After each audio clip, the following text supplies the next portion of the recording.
Okay. We're doing October-November 2024 question paper 11. So the most recent paper that was done. We're going to start at question 30. I'm going to work our way back. Relatively difficult paper, I think. I think this set of papers were quite difficult. Starting off with an easy question though.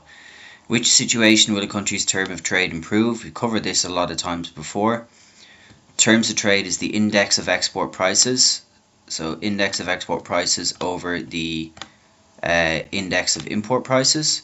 The only way for it to improve is for the export prices to go up by more than the import prices will go up. So import rise in value, it's nothing to do with the value, it's to do with the price. So price of its imports rises by less than the price of its exports. That is what we will deem to be a favorable movement or an improvement in terms of trade.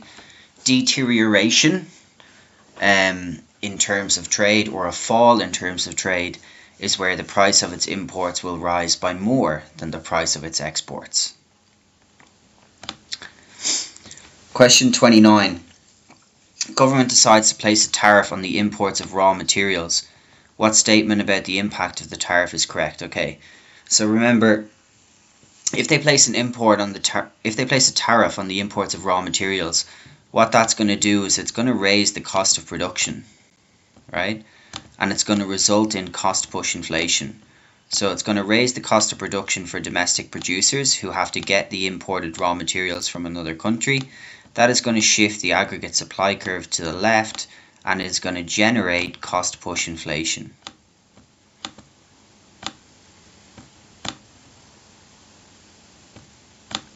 Okay, so we can see there that it's going to increase the cost of production for domestic firms. They now have to buy more expensive raw materials, which will have to be absorbed into their selling costs they sell on the domestic market. It doesn't increase consumer surplus because they're paying a higher price, so it decreases consumer surplus. Doesn't reduce government revenue, it increases government revenue because they'll still need to buy the raw materials, and the government will collect the tariff, and it will increase the price of imports, not decrease the price of imports. Okay, question 28 is another very common question. What transaction is not recorded in the current account? Aid received from one government to another country is recorded. It's recorded in the secondary income. Exports of raw materials is recorded in the balance of trade in goods. Payments of dividends to an overseas investor is recorded. It's recorded in the primary income account. But as is always commonly mentioned in these questions, it's investments by a foreign company, FDI, which is not recorded in the current account on the balance of payments. It will be recorded, but it will be recorded through the capital and the financial account instead, which is not part of the current account. Okay, this is a difficult question. Country X and country Y are trade partners. Now that's going to be important.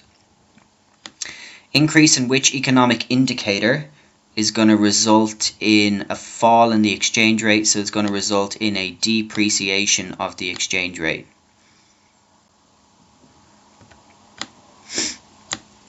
Okay, so first of all, the two that we can rule out is the inflation rate and the money supply, and that is because an increase in the inflation rate for country Y and an increase in the money supply for country Y, they would both cause country Y's currency to depreciate, right? As less exports exports become less competitive through the rise in the inflation rate. And if their currency depreciates, then because they're trading partners, we would expect the currency of country we'd expect the currency of country X to actually appreciate in value. Okay? Now for A could lead to an increase in the demand for imports, which could actually result in the supply of country X being affected and it depreciating in value. However, we're told they're trade partners, so the one that is most likely to cause a fall in the exchange rate will be trade barriers. Okay, because economic growth could result in an increase in imports, but it also might not, right? It might just result in an increase in domestic consumption. So whereas for D, it will definitely result in country Y decreasing imports from country X. That will result in less demand for their currency, and therefore the exchange rate of country X will fall, demand will shift left, and there will be a depreciation in the exchange rate for country X.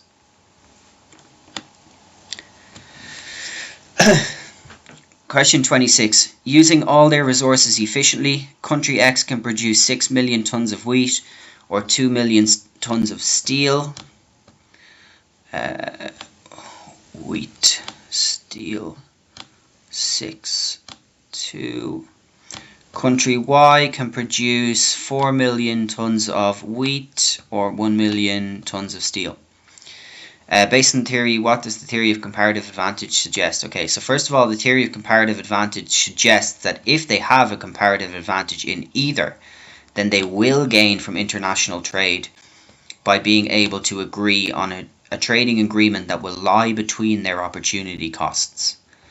So let's have a calculation here. So the opportunity cost for country X of producing wheat will therefore be 1/3 of steel. The opportunity cost of country X producing steel will be 3 units of wheat. Opportunity cost for country Y of producing wheat will be 1/4 of steel, and the opportunity cost for country Y of producing steel will be 4 units of wheat. Okay, so we can see that they do have a comparative advantage. Remember, comparative advantage is relating to the lowest opportunity cost. So country Y has the comparative advantage in producing wheat, and country X has the comparative advantage in producing steel. Therefore, C is incorrect and A is the correct answer. Country X should produce steel based on the theory of comparative advantage, and country Y should produce wheat based on the theory of comparative advantage. If they have a trading agreement that they can agree lies between those opportunity costs, then they will benefit from international trade.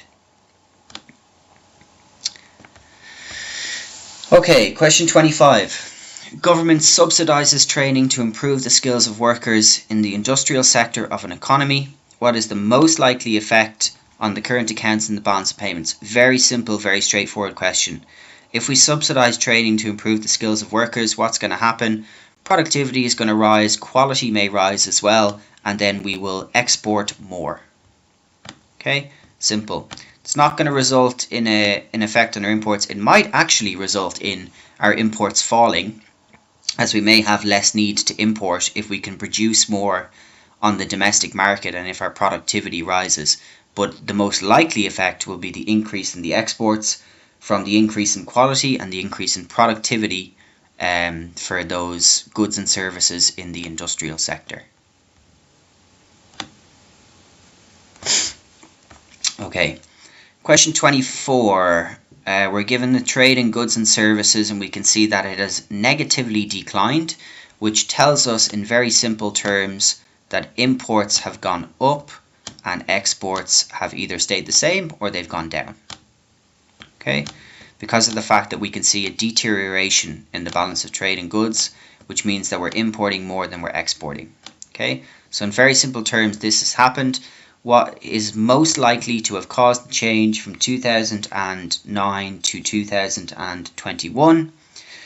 That would be domestic inflation. Okay, so domestic inflation is most likely to cause our exports to go down as they become less competitive, and it's most likely to cause our imports to go up as they now become cheaper comparatively to products on the domestic market.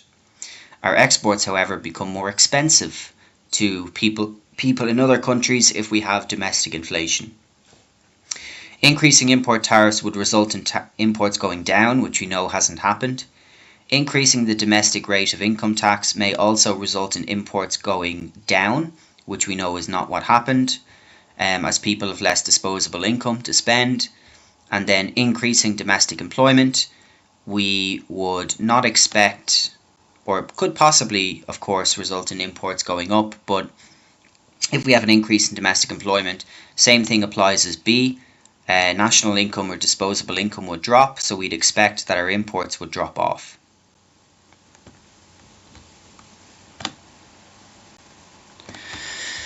Okay, 23. Good question. Central bank of a country raises their interest rates to reduce the general price level. Okay, so this is important. They are using contractionary monetary policy designed to shift AD to the left because they want to reduce the price level. When is this policy likely to have the biggest impact? Okay, so position of a PPC, we've got below the PPC, which is inside, or we've got on the PPC. Now remember that when we are on the PPC, it essentially means, in terms of our AS curve, it essentially means that we're at 0.3 on our Keynesian curve, right? So it means that we are here, somewhere around the point where we're lacking spare capacity. Now, when we're lacking spare capacity, that is the best time to use contractionary monetary policy because it will shift AD to the left and it will result in a big decrease in our price level. Okay, which is what we want to happen. My pen is not working here for some reason.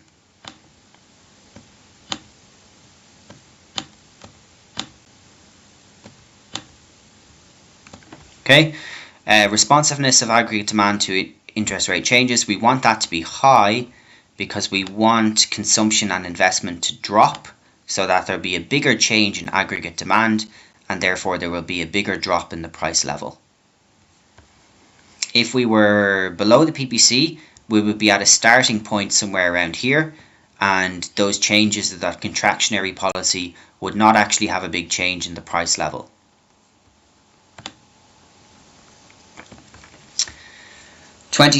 Which combination of changes, or which combination of fiscal and monetary policies would be expansionary? Okay, remember expansionary fiscal policy is government spending up and taxes down.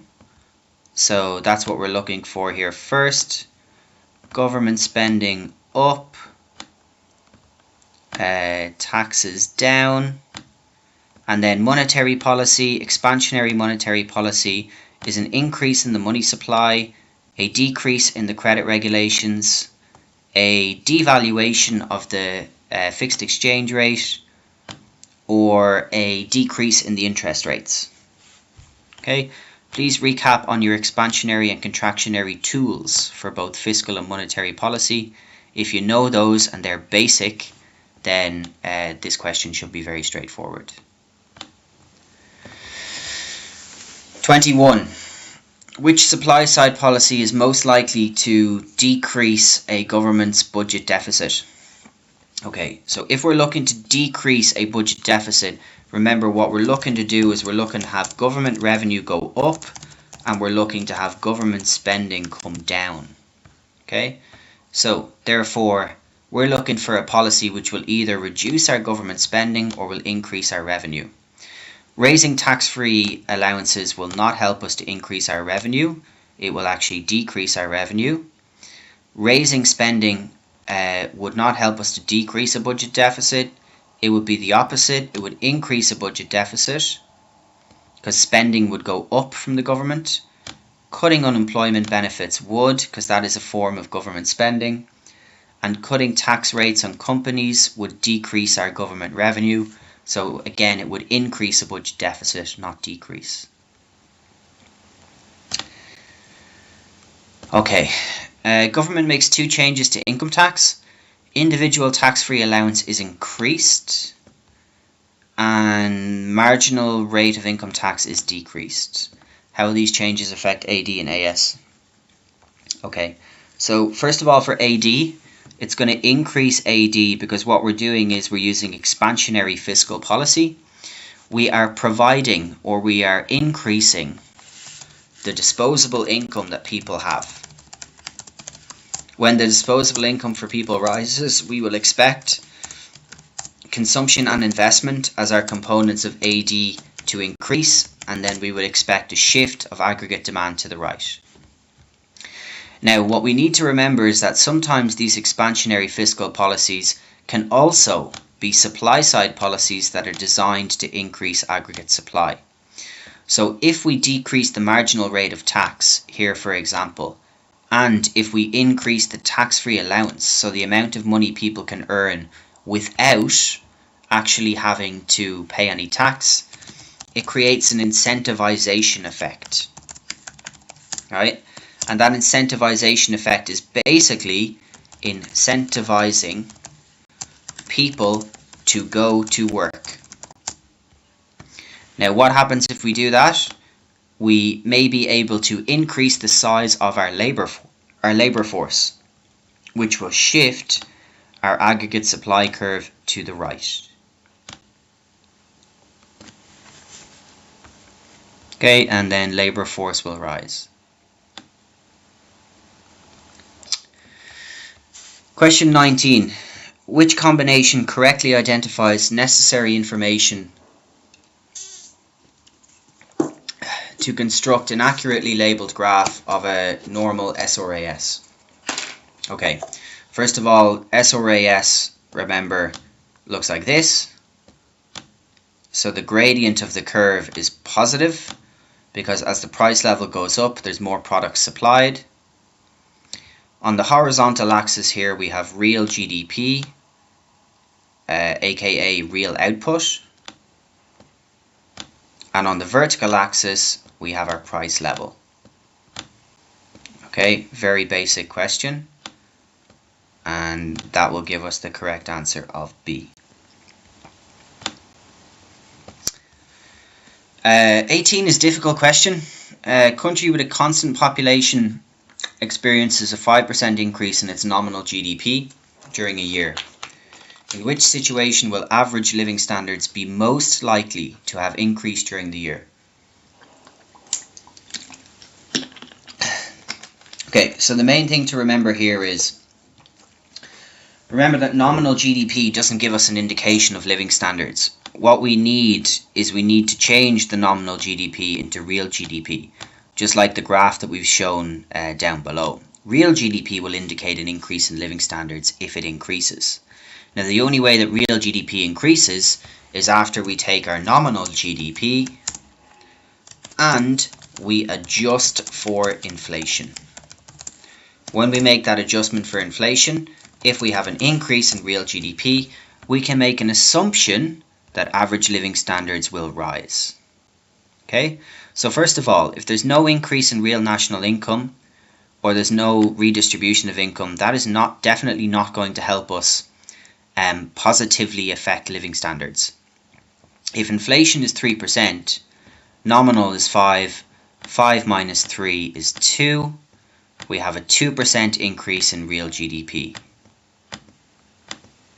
Okay, in very simple terms. What does that tell us? It tells us that people will be better off. If government takes action to ensure there is no increase in unemployment, okay, sure, like that could increase our average living standards, but what about if they take no action to ensure there's no increase in unemployment and we have inflation of 6%? Then we would still have a decrease in real GDP and we would still have the average living standards dropping. So the key thing to remember here is that we have to adjust from nominal to real, and in order to do that, the most important and the only factor is the inflation level that has occurred.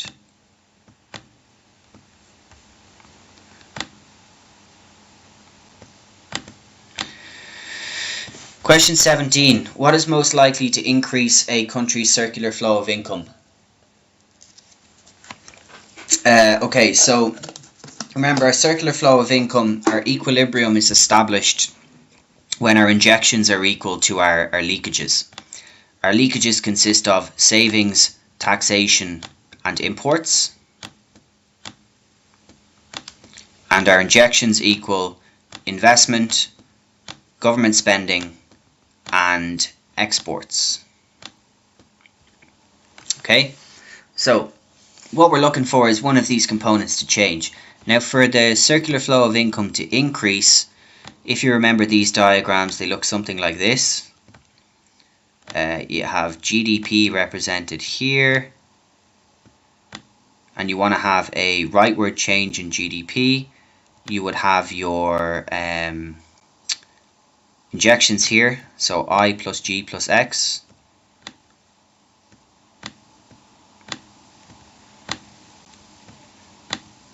And then you would have your leakages, savings, taxation, and imports.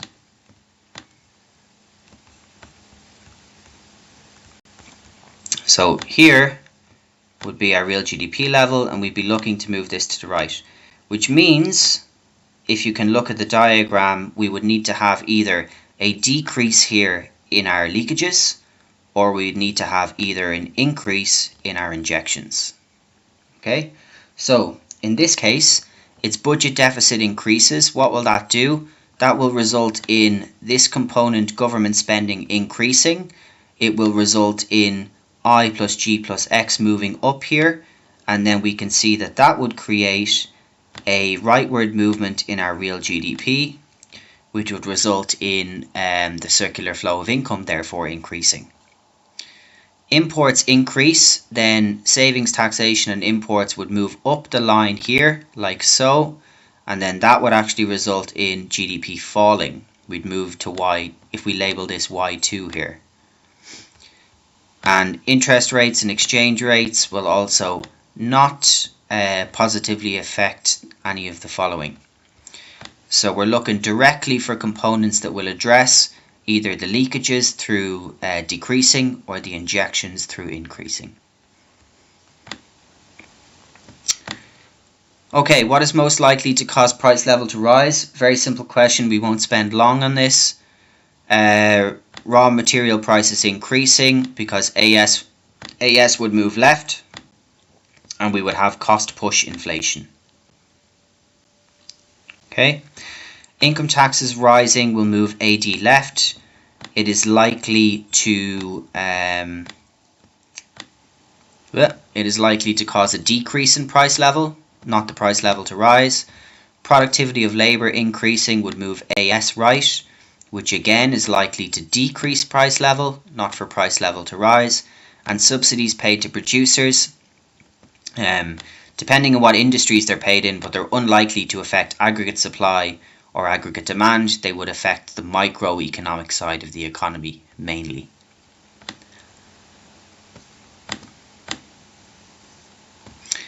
Okay, question 15. This question, I've seen a few questions here that have come up in a few different years actually, and they've repeated themselves. So this is another very common question, and there's a couple of other ones up above that we'll go through as well. So it's about the CPI calculation. Now, what I'll do is I'll give you the correct answer and show why the others are wrong. So correct answer is D, smallest rise in prices, and that's because these figures here, remember, don't necessarily show that like 111 to 108 doesn't mean that there's a 3% increase. It means that there's a 3% change which is divided by 108, right? Because it's based on the CPI figure from the previous year. 3 divided by 108 means that there is actually, in terms of inflation, a 2.78% increase in inflation. Right?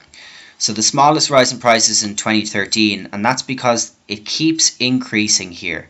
So for example, if I just give you another year and we say 2011 to 2010, that would be 3 divided by 102, which the actual inflation rate therefore would be 2.95%.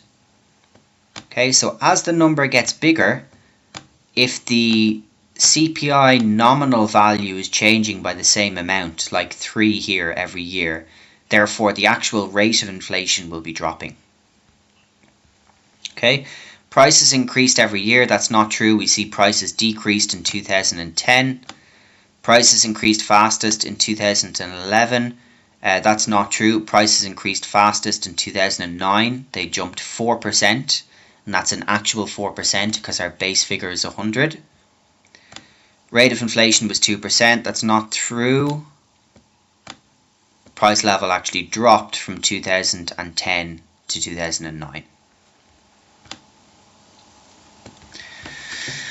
Okay, government wishes to intervene in a free market to allocate healthcare at the socially optimum level. Which combination correctly identifies the reason for government intervention in the healthcare market?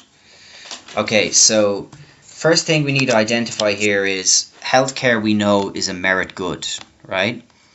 And the thing that we know about merit goods, or we should know, is that they generate external benefits. Those external benefits mean that they are underconsumed in a free market and they are underproduced by the producer. Now, why does that happen? That happens because there's too little information, or there is what we call in economics information failure, which is why the market fails and why possibly the government should step in and help to provide up to the socially optimum level by either subsidizing or by maybe providing them directly themselves. Okay, remember, merit goods are underconsumed, underproduced. Demerit goods are overconsumed and overproduced.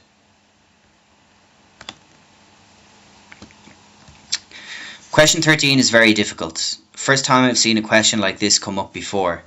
So, specific indirect tax is imposed on a product where where we have the price elasticity of supply being 0, right? So the key thing to remember here is there's a couple of things. First of all, when we talk about the specific taxes being imposed and about the elasticities, when we have an inelastic demand, right, in that case, the incidence or the burden of that tax falls on the consumer mainly, because there'll be a significant change in the price of the product. But if there is an inelastic supply, right, or perfectly inelastic in this case, so this PES, then the more inelastic the supply is, the more the tax burden falls on the producer or the supplier. Now, if we have a perfectly inelastic supply, then in that case, what we would have is all of the incidence would fall on the supplier. The quantity supplied essentially can't change, right?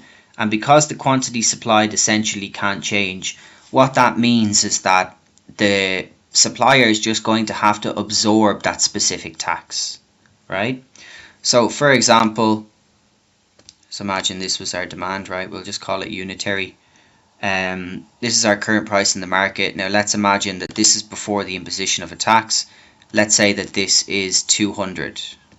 Okay. Now this might look a little bit funny because you won't see any shifts in the supply curve, but this is how the theory of it applies. So the suppliers won't be able to change the price of the product, right? Because they can't change the quantity supplied. So what will happen is, let's say there's a tax of, we'll say there's a tax of $100. Okay, the incidence of the tax will be represented on the curve. Product will still be sold at $200, but the price that the producer receives, so we'll say PP here, will now be $100, right?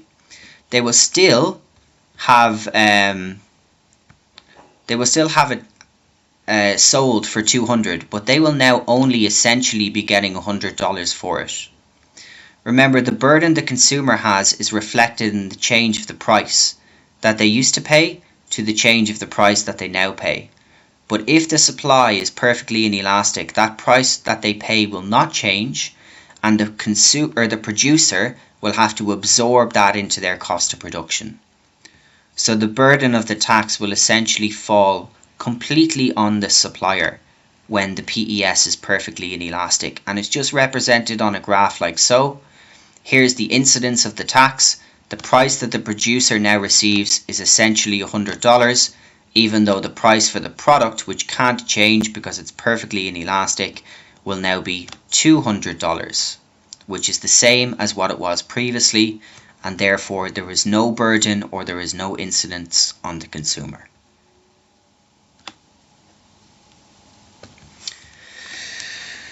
Okay, question 12. Which government action would be identified as direct provision of goods and services? Remember, direct provision, they provide it directly themselves. Subsidizing, taxing is not direct provision, they're indirect provision, especially subsidizing is indirect provision. Students who did their end term exams will now know that, if that's what they'd written. Payments to low-income families with elderly dependents are transfer payments, right? It's not necessarily direct provision. It's not providing goods and services directly. But if we increase road maintenance because of poor weather conditions, that is direct provision because we are directly providing that good or that service for people.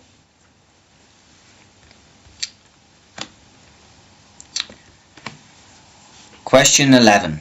D1, so here to here, this shows individuals' initial demand curve for public transport.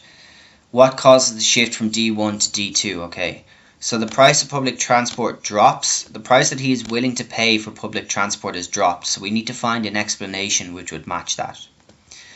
The cost of running his car rises, no. So that would actually result in the price that he'd be willing to pay for public transport in that case would rise, right? If the cost of his car, which is a substitute, has increased. If he's banned from driving, again, the price that he'd be willing to pay for public transport would rise because he's no longer allowed to drive. Price of public transport rises. No. We can see that the price of public transport has dropped. So therefore, that directly contradicts what we're looking at. The quality of public transport declines. Okay. Now that would be a valid explanation because if the quality declines, then the price that this consumer is willing to pay for that good or that service would drop, right? If the quality of a service like a haircut that you get, for example, would decline because they get a new barber in who can't cut your hair, then you're going to be willing to pay less to get your hair cut in that place.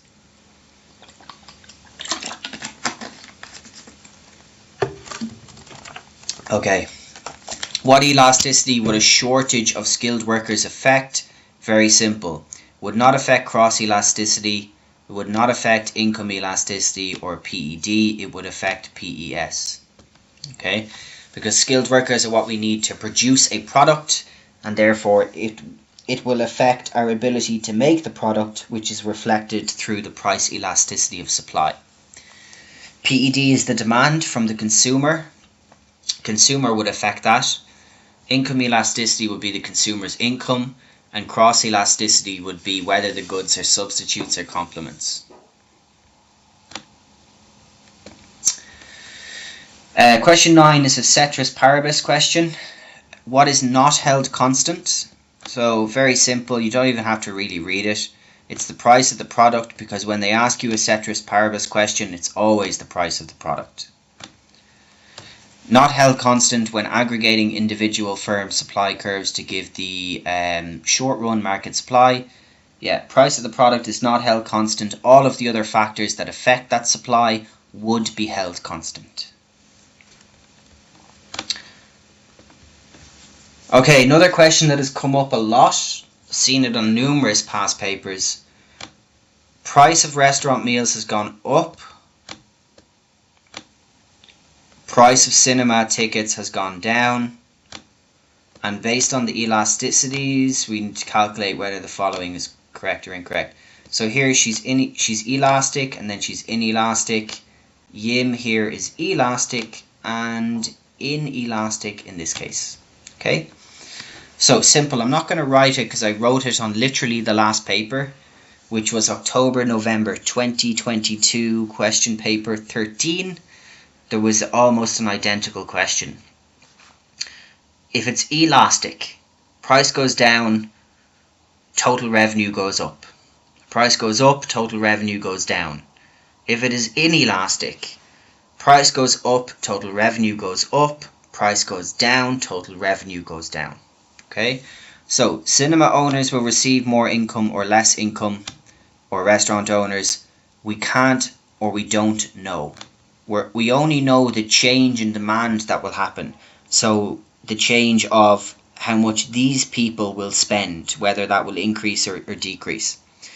We don't know the PED for society, which we would need to know for whether or not they would receive more or less income. These are just two individual consumers they have.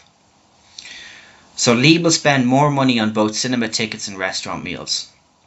Cinema tickets price down, inelastic, total expenditure down. Whereas for Yim, it's price down, her total revenue will rise. So we can see straight away that's wrong.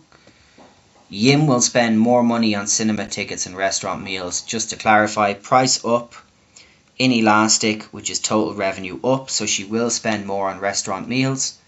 Price down, cinema tickets elastic, so she will also spend more, total revenue will rise on cinema tickets too. Okay, what is most likely to cause an increase in the consumer surplus in the market for a normal good? So, first of all, the correct answer here will be A. Now, if you remember what consumer surplus is, it's the price above the equilibrium to the top of the demand curve. Okay, so the consumer surplus in this case here, if I can just shade it in here, this would be equilibrium price, equilibrium quantity, and consumer surplus would be this area all in here. Now if we have an increase in consumer incomes, we would have a shift to the right in the demand curve.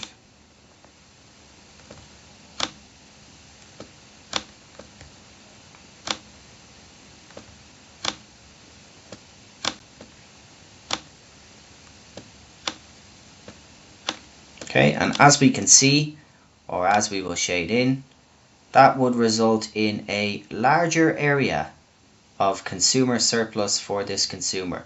We're moving further to the right in terms of quantity traded, which essentially gives us a larger area for demand, right? Now if we keep that diagram, an increase in the number of substitute goods would drop our demand. If demand shifts to the left, we're moving further to the left for quantity here, we'd be in here, and our consumer surplus would drop. Increase in the price of a complementary good would have the same effect, demand would go left. An increase in the price of the good would cause a contraction, which is a movement up, and that would again, contraction in demand on the diagram you can clearly see, would cause a decrease in the consumer surplus.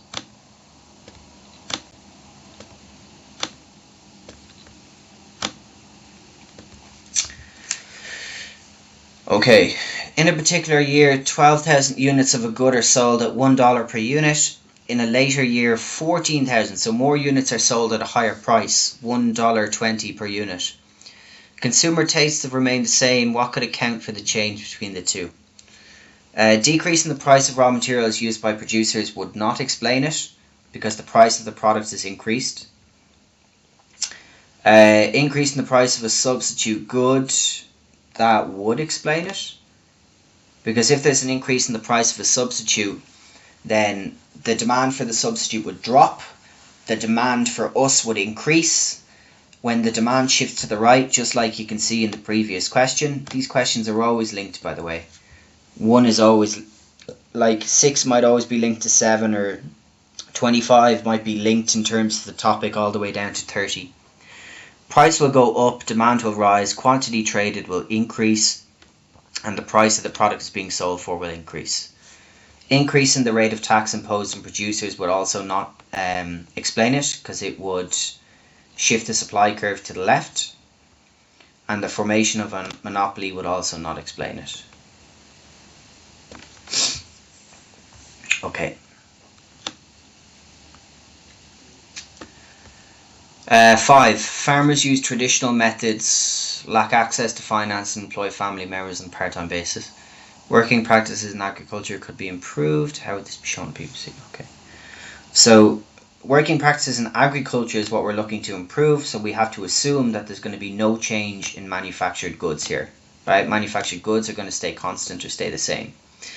Therefore, we would move from S to T, because at S to T, we can see here we would have a rightward movement in our agricultural goods, which would mean that working practices are improved. We can make more agricultural goods now than we used to before, and at the same time, the amount of manufactured goods would stay here, would remain unchanged.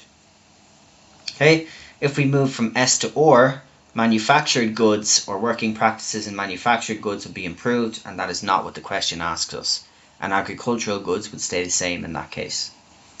OR to T or T to OR would represent opportunity cost and would not represent an improvement in our use of resources. An improvement in our use of resources, remember, would have to be moving from an inefficient to an efficient point, which is from inside to on the diagram.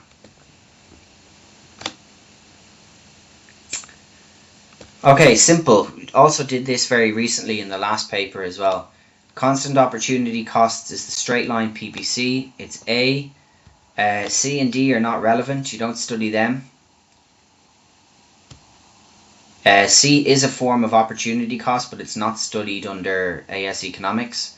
And B would represent increasing opportunity costs, which is the concave PPC curve.